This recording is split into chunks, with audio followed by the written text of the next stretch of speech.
Se quiseres sentir a paz dentro de ti, escuta, meu irmão. Faze silêncio e espera que volte a primavera na força da oração. Transforma teu soluço em riso de esperança no amanhã que vem. Depois da tempestade surge sempre a bonança, agora ou mais além. Em tua longa estrada só tu tens o poder de transformar espinhos em flores perfumadas que ao sol da confiança enfeitam os teus caminhos. Olhando ao teu redor, verás que almas tristes te pedirão amor. Tua tristeza esquece, sorri, ampare e aquece, seja o irmão quem for. Sofrendo chuva e vento, o trigo doura o campo, sem falar de sua dor. E assim que a nuvem passa, a terra generosa desabotou em flor. Imita a natureza que se desfaz em luz até o entardecer. E quando a noite chega, no céu acende estrelas até o amanhecer.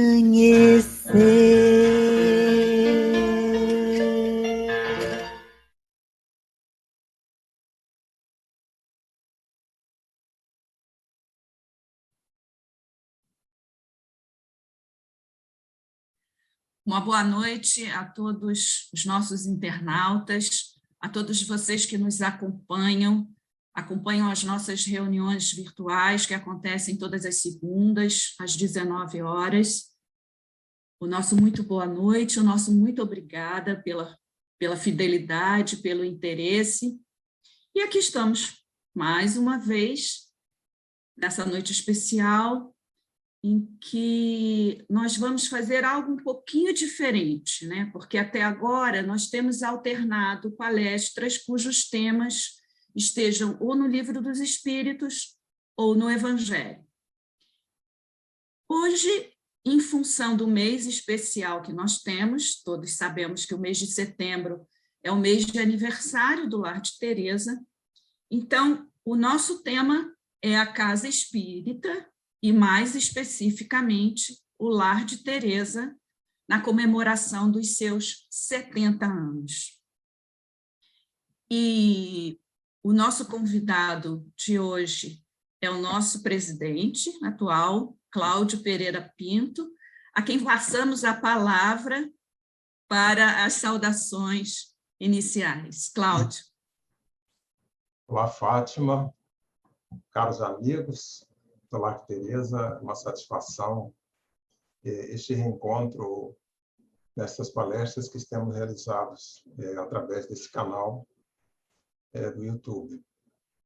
Então, desde já, a nossa saudação para todos e a expectativa de termos um encontro que nos traga muita paz e muita harmonia.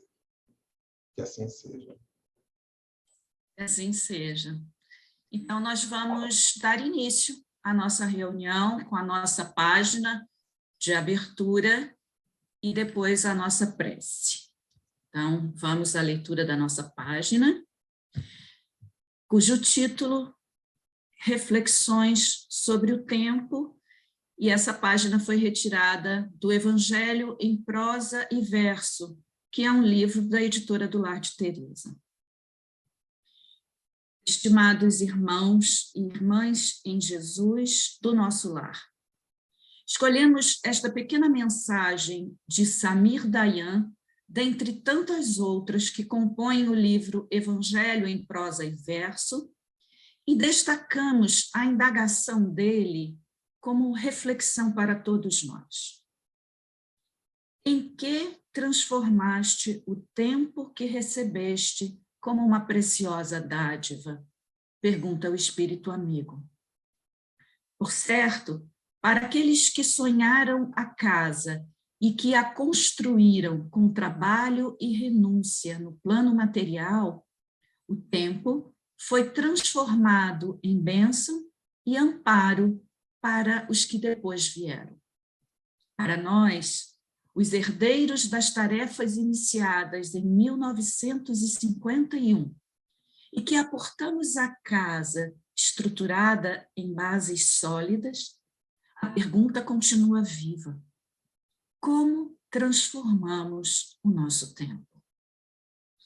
A resposta individual convida-nos a pensar.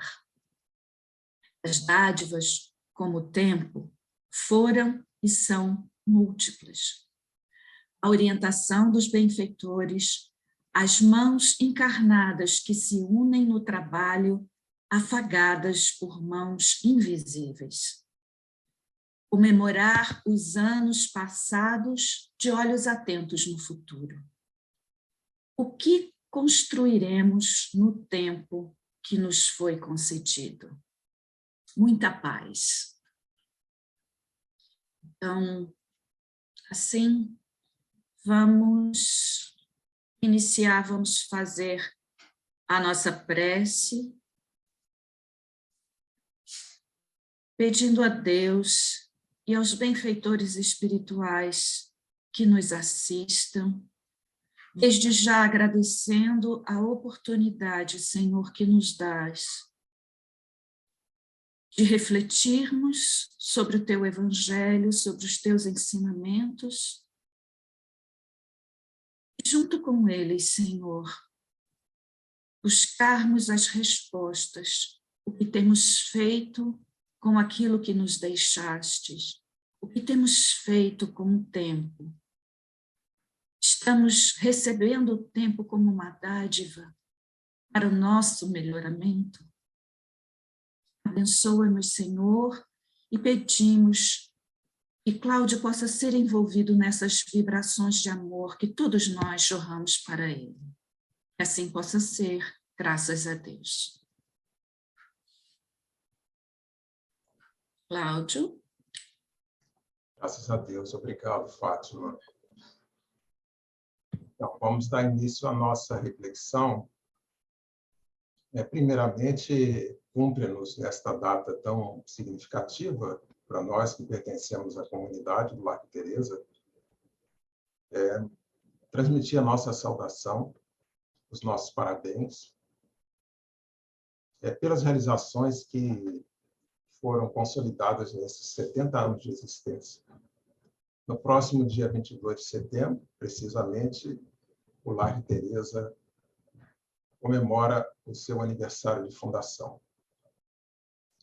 Nós temos realizado, neste mês de setembro, encontros especiais, apresentando as nossas atividades no presente, as expectativas em relação ao futuro, além de palestras com pessoas que nós consideramos ilustres convidados.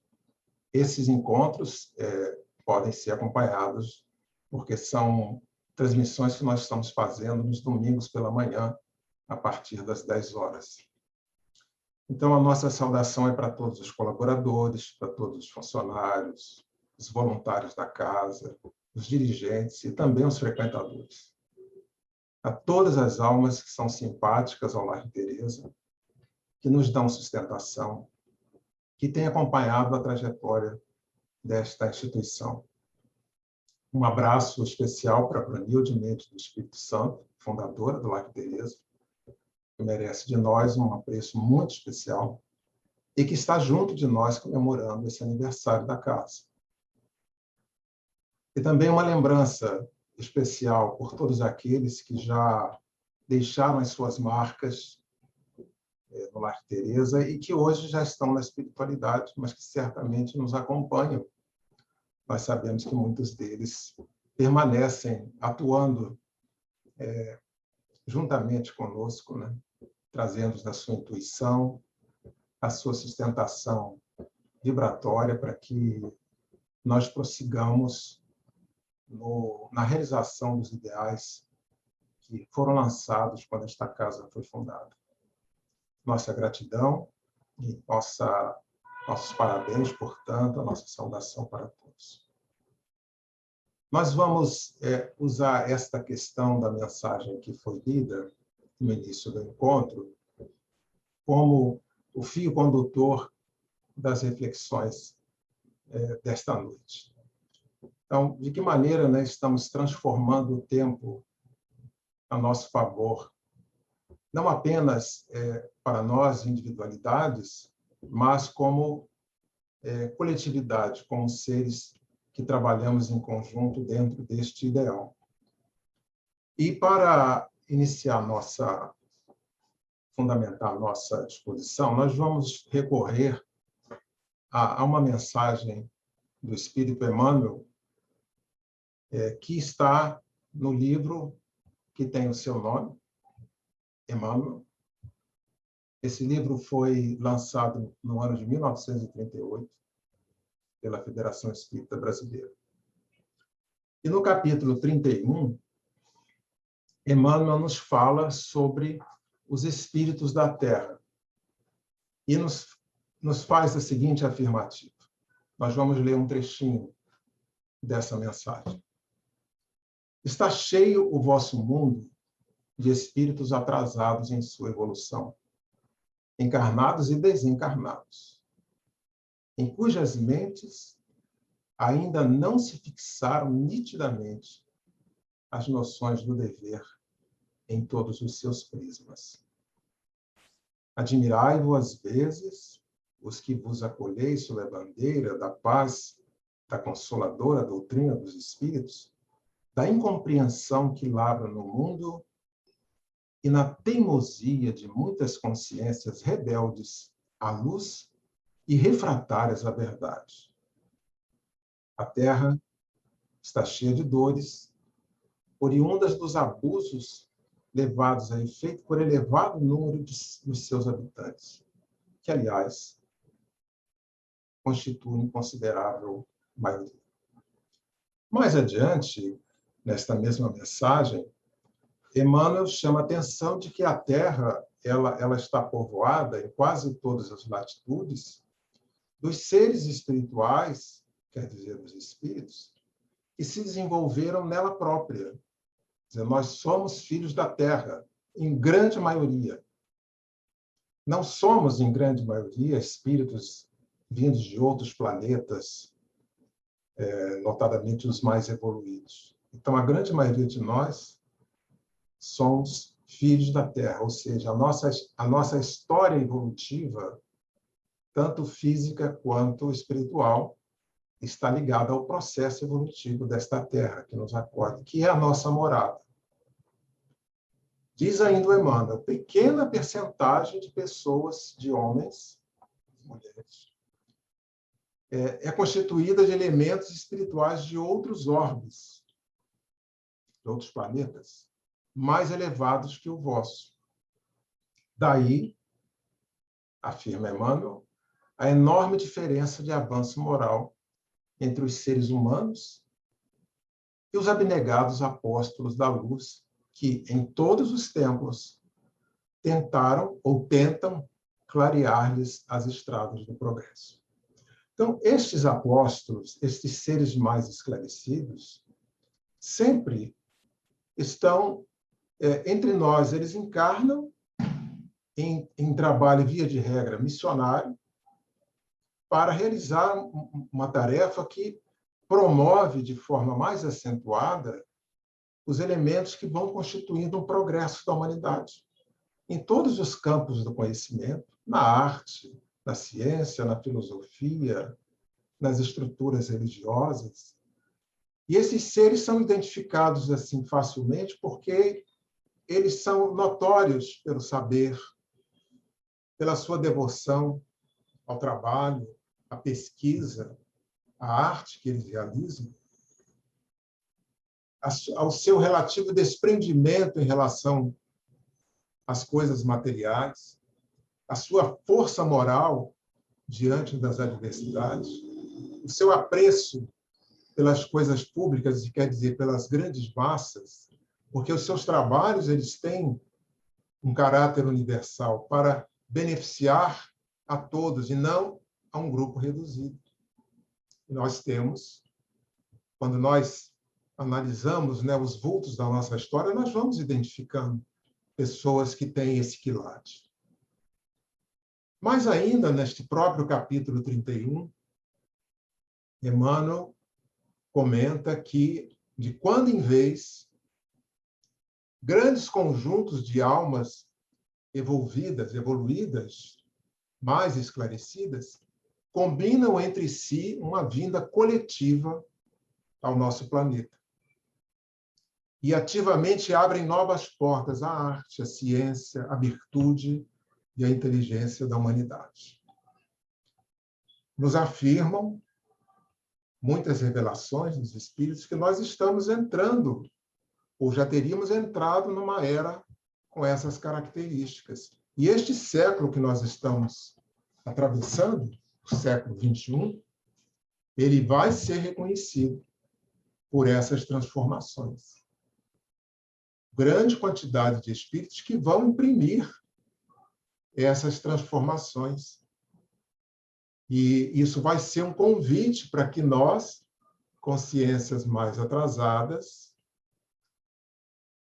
ainda muito presas, né, aos nossos impulsos, né, às nossas paixões, um convite para que nós façamos um esforço ainda maior de transformação.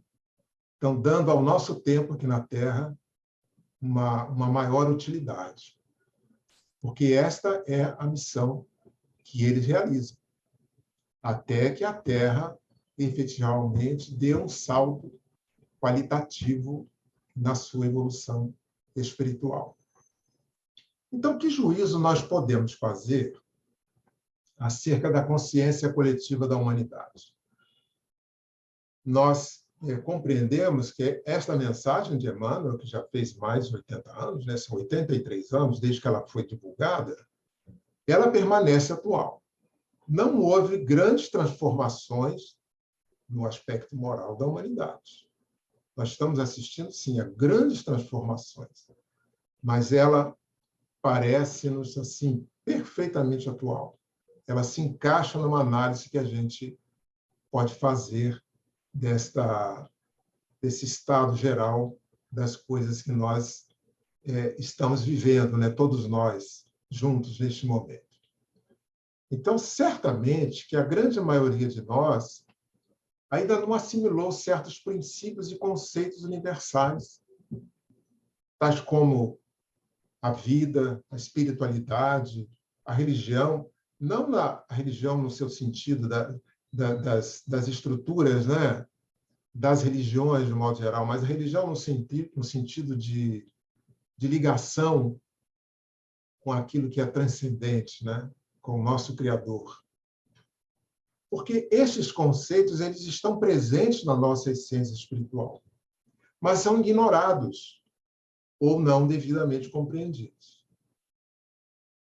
Então, o homem, a ciência já foi capaz de decodificar o nosso genoma, que é o código da vida, sob o ponto de vista biológico, mas nós não conhecemos o nosso código espiritual. Ainda não conhecemos. Então, vamos colocar aqui algumas marcas desse momento atual que a humanidade está vivenciando. Notoriamente, um expressivo avanço científico e tecnológico. Nós estamos muito próximos, né, do momento em que o homem vai pisar no solo de Marte, este planeta próximo de nós. E nós sabemos, né, que as viagens espaciais enfeixam uma sofisticadíssima tecnologia. Isto vai acontecer, provavelmente, ainda nesta década. Está muito próximo de nós. Uma enorme facilidade de comunicação através de dispositivos eletrônicos. uma grande facilidade para deslocamentos físicos, né? Nós viajamos em pouco mais de meio-dia, né, para o extremo oposto do nosso planeta, né, para um país que, alguns séculos atrás, nós levávamos meses para poder chegarmos nesse local. Então, as comunicações entre os povos, não só físicas, mas, sobretudo, a comunicação que fazemos através da voz e da imagem, ela se tornou assim quase que imediata, né? Muito rápido, intenso. Temos também uma grande concentração, uma grande densidade populacional. Nós estamos próximos de atingir 8 bilhões de seres humanos.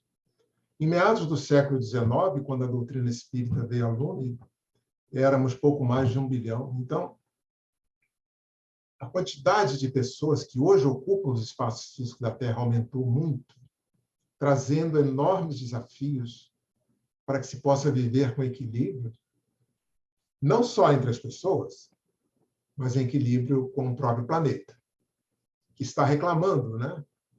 Nós sabemos disso. O planeta está sentindo, ele repercute as nossas ações, as nossas intervenções. E está se discutindo muito essa questão, porque essas reações da natureza, né, estão trazendo problemas sérios, né, para a nossa própria sobrevivência. Então, há hoje um esforço enorme para tentar modificar esse panorama, para tentar reverter esses quadros, né, de transformações climáticas, né, de tudo, enfim, né, de preservar a biodiversidade. Então, é uma luta muito grande que nós estamos empreendendo.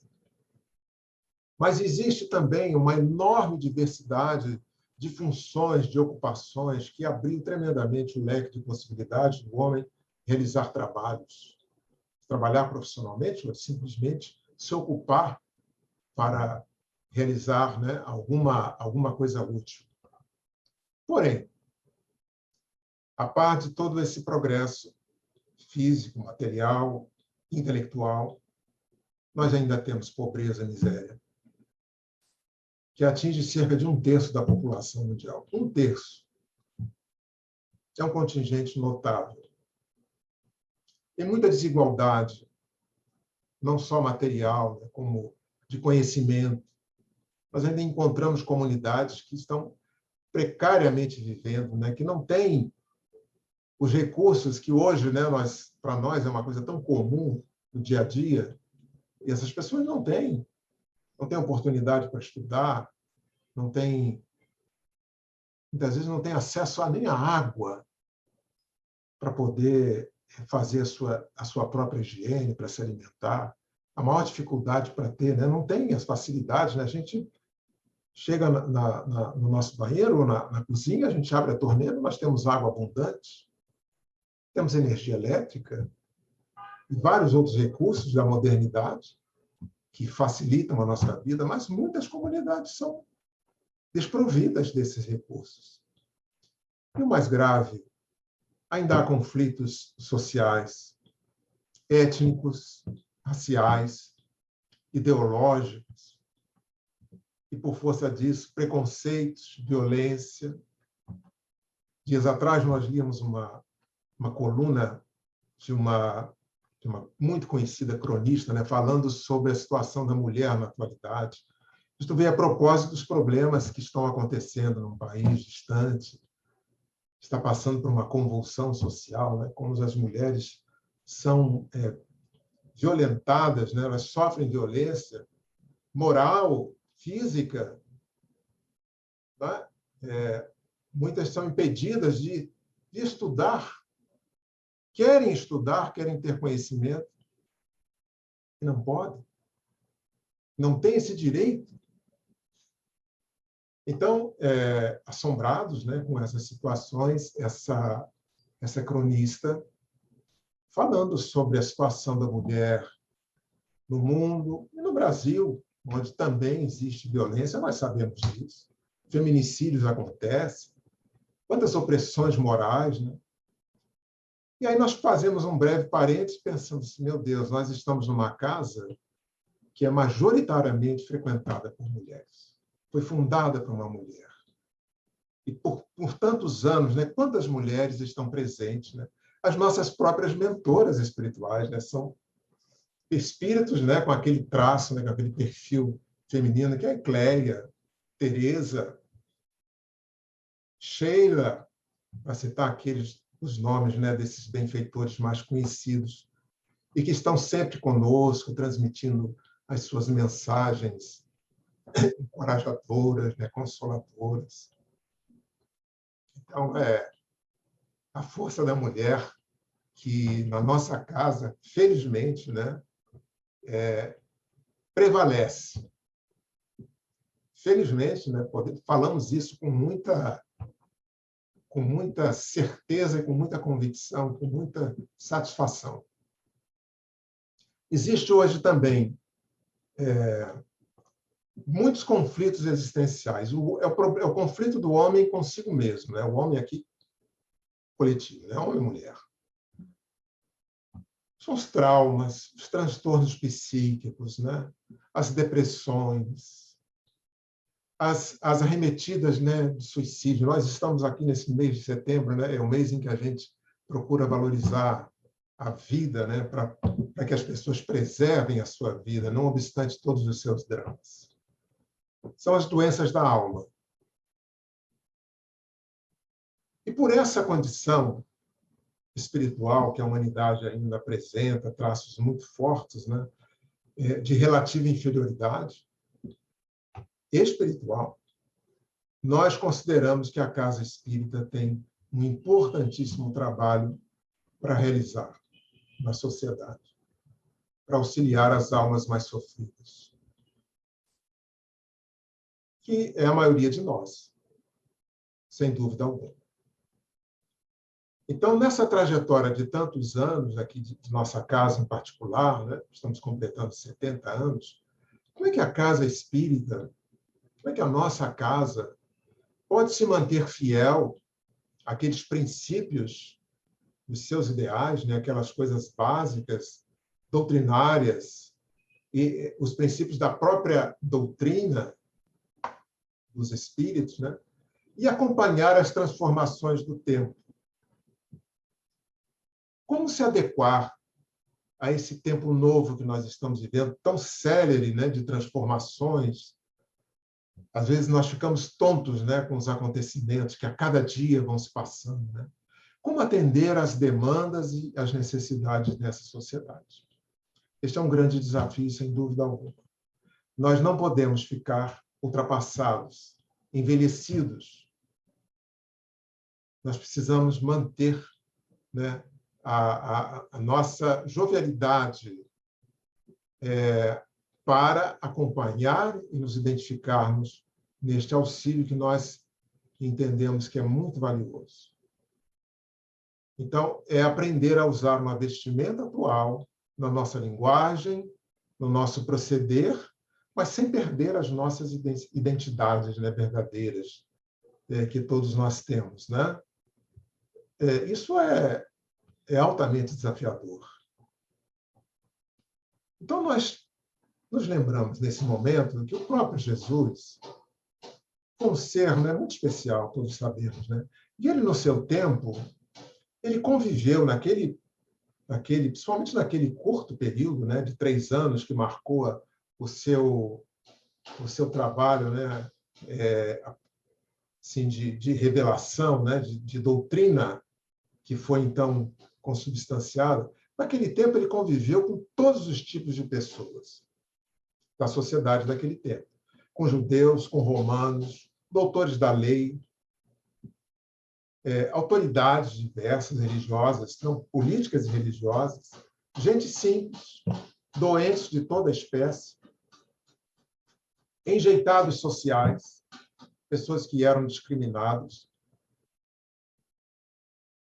que cometiam delitos e eram apedrejados em praça pública, homens, mulheres, pecadores, endemoninhados.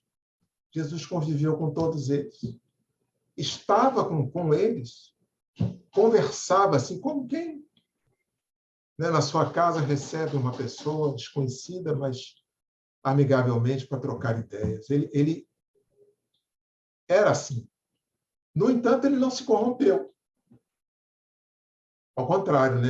A todos ele ofereceu o chamado pão da vida, o fermento espiritual, que começou a germinar naquelas criaturas, né? Sobretudo os mais sofridos, os sedentos de paz, os sedentos de luz, de conforto, de saúde, né? Porque para aqueles que eram autoridades, né, que tinham poder, a maioria, alguns nós sabemos, né? A história está aí. Alguns se sensibilizaram, se comoveram e se engajaram, mas outros não. Mas, com o passar do tempo, aquela presença de Jesus nas suas vidas foi um divisor. E, numa outra encarnação, em futuro próximo, eles também se redimiram moralmente. O próprio Emmanuel conta a sua história. Ele conheceu Jesus. Ele narra isso no livro há 2000 anos. Mas, apesar de toda a figura extraordinária daquele homem que ele conheceu, ele não sensibilizou, né? O poder e a posição social que ele tinha eram muito fortes para fazê-lo mudar. Só depois, com o tempo, é que ele transformou, né, o seu espírito e veio a ser este ser tão especial, né, que nós conhecemos como um mentor espiritual de Francisco Cândido Xavier.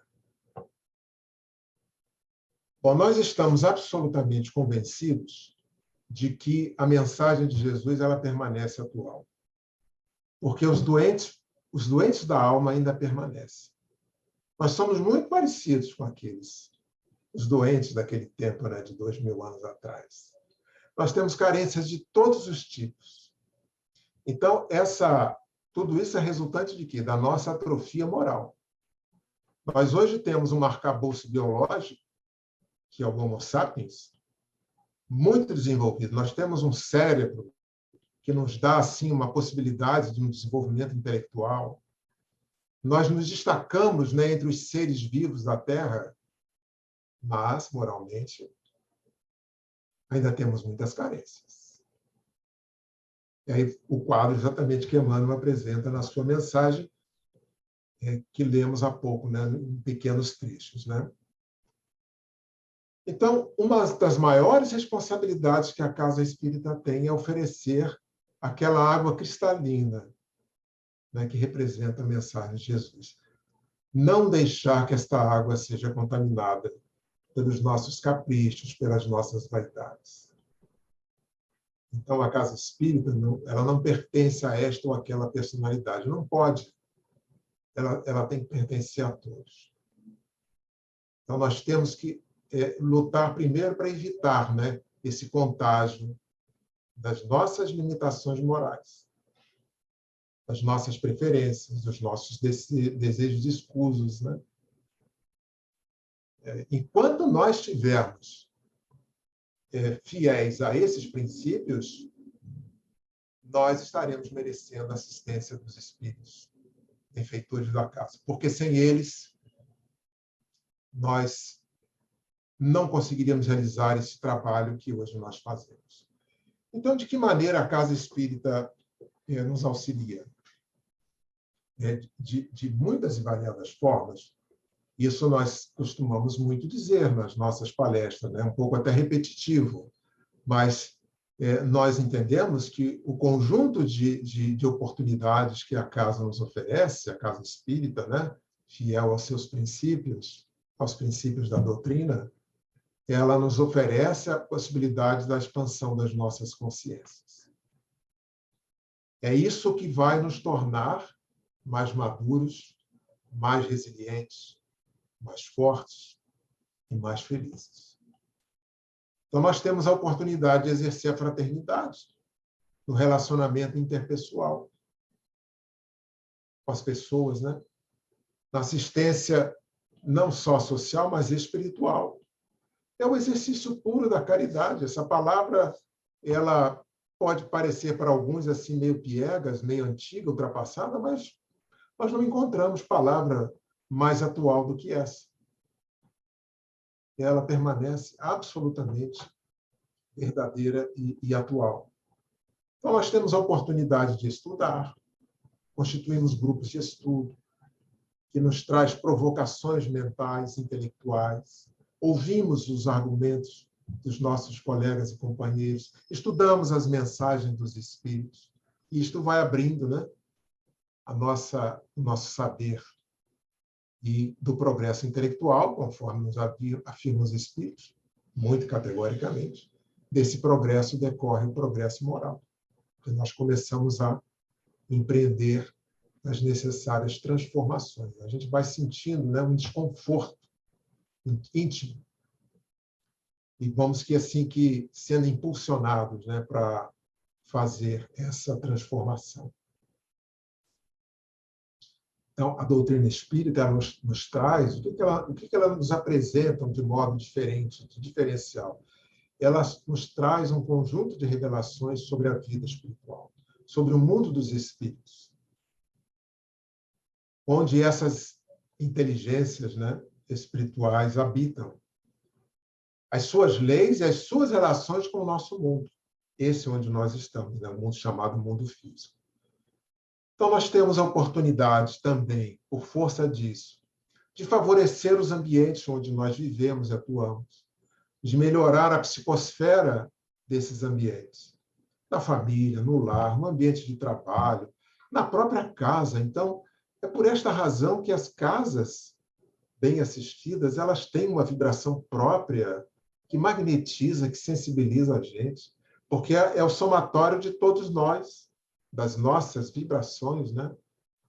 É o simples desejo de sermos melhores, o simples desejo de rompermos com o nosso passado, de avançarmos, né? De progredirmos. Isso já cria um estado mental diferente. É o nosso tônus, né, psíquico mental que vai se modificando. Além disso, nós temos a oportunidade de realizar trabalhos de socorro espiritual, incluindo aí a fluidoterapia, né? Então, o homem, a mulher, né, os seres humanos têm a oportunidade de dinamizar as suas forças medianímicas através do passe, dando o seu corpo como instrumento, né, cedendo o seu corpo como instrumento para as comunicações, inclusive de espíritos sofredores. E aí, mais um momento em que a gente tem a oportunidade de exercer a caridade, se colocando ao lado de espíritos que têm muito a nos revelar. Mesmo os espíritos, e nós diríamos ainda mais os espíritos sofredores, quando nos relatam seus dramas, eles nos trazem lições. Eles precisam ser carinhosamente, amorosamente ouvidos. Não propriamente doutrinados.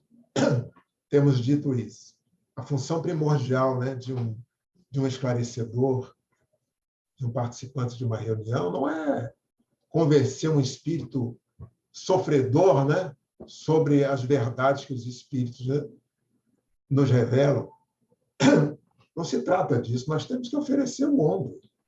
Temos que oferecer compreensão para que esse espírito seja tocado e possa, de sua parte, mudar, né, o estado de sofrimento em que ele se encontra. E, por fim, um aspecto muito importante, que é o braço da assistência e da promoção social.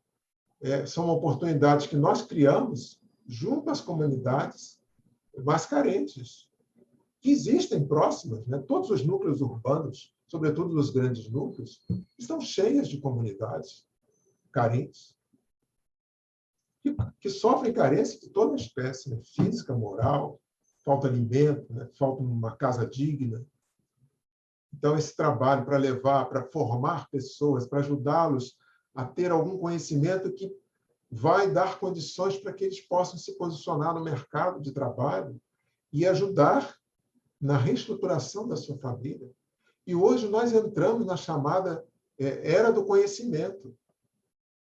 É condição sine qua non para que as pessoas possam ter uma colocação melhor no trabalho profissional, que tenham conhecimento, que sejam qualificadas. Então, nós, através da Casa Espírita, nós podemos contribuir, suprindo lacunas, ausências que a sociedade como um todo ainda não conseguiu organizar, a exemplo de outros países mais evoluídos socialmente falando. Por esta razão, nós voltamos à mensagem de Emmanuel, agora já aqui procurando, né, finalizar as nossas reflexões. Voltamos àquela mensagem de Emmanuel. Ele fala sobre o papel do Espiritismo. Ao final da mensagem, que está lá no capítulo 31. Em vossos dias, o Espiritismo é uma extraordinária mensagem do céu à terra e faz-se necessário aquilatar-lhe o valor. Ainda existem multidões de espíritos rebeldes, porém a consciência terrena, em suas características gerais, está agora apta a receber, depois de tantos anos de lutas, o conhecimento espiritual que lhe fará desprezar os últimos resquícios da materialidade inconsciente, aprendendo a discernir os seus erros. E ainda neste livro, o próprio Emmanuel, agora no capítulo 2, faz uma referência ao Evangelho e a Jesus. Raças e povos ainda existem que desconhecem Jesus, porém não ignoram a lei de amor da sua doutrina, porque todos os homens receberam, nas mais remotas regiões do planeta, as irradiações do seu Espírito misericordioso, através das palavras inspiradas de seus mensageiros. O Evangelho do Divino Mestre ainda encontrará, por algum tempo, a resistência das trevas, a má-fé, a ignorância, o império da força, da conspiração contra ele. Mas tempo virá em que a sua ascendência será reconhecida. Nos dias de flagelo e de provações coletivas, é para a sua luz eterna que a humanidade se voltará tomada de esperança. Então, novamente se ouvirão as palavras benditas do Sermão da Montanha, e através das planícies, dos montes e dos vales, o homem conhecerá o caminho, a verdade e a vida. Desejamos muita paz no coração de todos que estamos reunidos neste momento.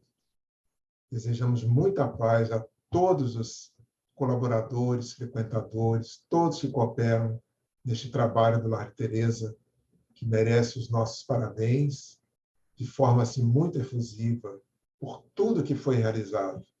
E fica para nós a expectativa de um futuro onde nós, tendo herdado, né, todo esse trabalho, a responsabilidade de nós mantermos esses ideais na sua condição mais legítima e que há de trazer para todos os corações aflitos, né, um esclarecimento e paz no coração. Graças a Deus. Graças a Deus. Obrigada, Cláudio. E então, embalados por essas reflexões, vamos à nossa prece, pedindo a Deus, a pessoa do seu Cristo, o nosso mestre e guia, que nos ajude a compreendermos a nossa própria natureza, que nos ajude a reconhecer em cada um de nós uma semente divina, cujo destino é florescer, frutificar. Temos conhecido dor, sofrimento, discórdia, desunião. temos trilhado caminhos que nos conduzem muitas vezes a visões erradas do que seja a vida e do nosso próprio papel. Senhor, mas que a semente divina possa florescer em nós, para que haja esperança, e possamos ser dignos de nos deixarmos envolver pelos teus eflúvios amorosos. Que possamos, Senhor, compreender a grandeza e a bênção de estarmos numa casa que nos recebe, que nos ampara, que nos instrui e que deseja, nos ensina o caminho da caridade, da fraternidade. Que possa haver, Senhor, em nossos corações esperança de um mundo mais fraterno, igualitário, mas sabendo que essa esperança, ela é construída através da nossa própria responsabilidade, através do nosso próprio desejo, Senhor, de buscarmos, sermos instrumentos ativos na construção desse novo mundo, na construção de um mundo que há de refletir a nossa própria natureza, que é amor, que é bondade e que é luz. Graças a Deus. Obrigada. Obrigada a todos. Obrigada, Cláudio. Até a próxima semana. Fiquem com Deus.